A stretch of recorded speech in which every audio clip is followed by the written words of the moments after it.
तुम्हें हमेशा सताया गया, इसलिए तुम्हें जीत दिलाने वो खुद आ रहा।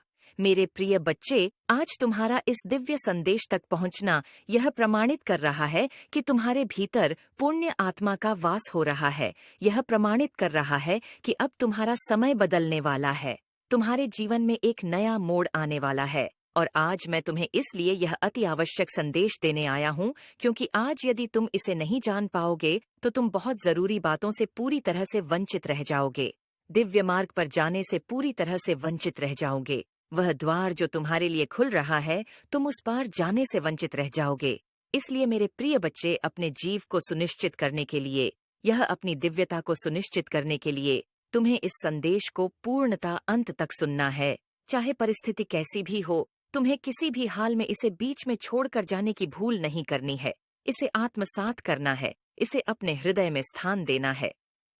मेरे प्रिय बच्चे, क्या तुम्हें याद है अपना वह बचपन, जब तुम बहुत शर्मीले हुआ करते थे और इस वजह से बहुत सी बातें जो तुम्हें अनुचित लगती थीं, जो तुम्हें निरर्थक लगती थी, जो तुम्हें गलत लगती थी, तुम उसके खिलाफ भी बोल नहीं पाते थे, अपनों से व्यक्त न कर पाते थे, न मित्रों से खुलकर व्यक्त कर पाते थे, न ही किसी और से, न ही तुम्हें कभी वह गुरु मिला जो तुम्हें सही मार्ग पर ले जाए, न ही कोई ऐसा साथी मिला जो सदा तुम्हें यह एहसास दिलाए कि वह हर क्षण में, हर पल में जिससे तुम पूरी तरह से खुलकर अपनी सारी बातें, अपने दिलों की बातों कह सको। लेकिन उस क्षण में, उन समय में कोई भी ऐसा नहीं था जो तुम्हारी बातों को स्पष्टता समझ पाए, जो तुम्हें यह एहसास दिला पाए कि तुम्हारे भीतर क्या चल रहा है, जो तुम्हें यह एहसास दिला पाए कि तुम्हारे भीतर के सन्नाटे में भी वह तुम्हारे साथ खड़ा रहेगा।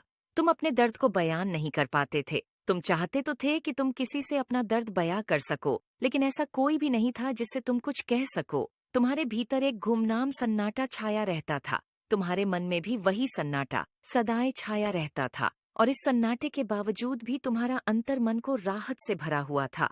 यह दोनों बातें एक दूसरे की प्रतिद्वंदी लगती है, लेकिन तुम दोनों ही परिस्थितियों से गुजर रहे थे। तुम अपने जीवन में जिस तरह से चिंतित थे, जिस तरह के अकेलेपन का तुमने अनुभव किया था, जिस तरह के संघर्षों को तुमने झेला था, उसे बयां कर पाना भी अत्यंत मुश्किल है। तुम चाहते थे कि कोई ऐसा हो, तुम्हारे मित्र में कोई ऐसा हो, तुम्हारे परिवार का, जिससे तुम अपनी बातें पूर्णतः दिल खोलकर कह सको। तुम कल्पनाएं करते थे, तुमने विचार किया, तुम सोचा करते थे, बहुत सारी कल्पनाएं, बहुत सारे विचार की। तुम कैसे किसी परिस्थिति में व्यवहार करोगे, कैसे किसी परिस्थिति में अपनी बातों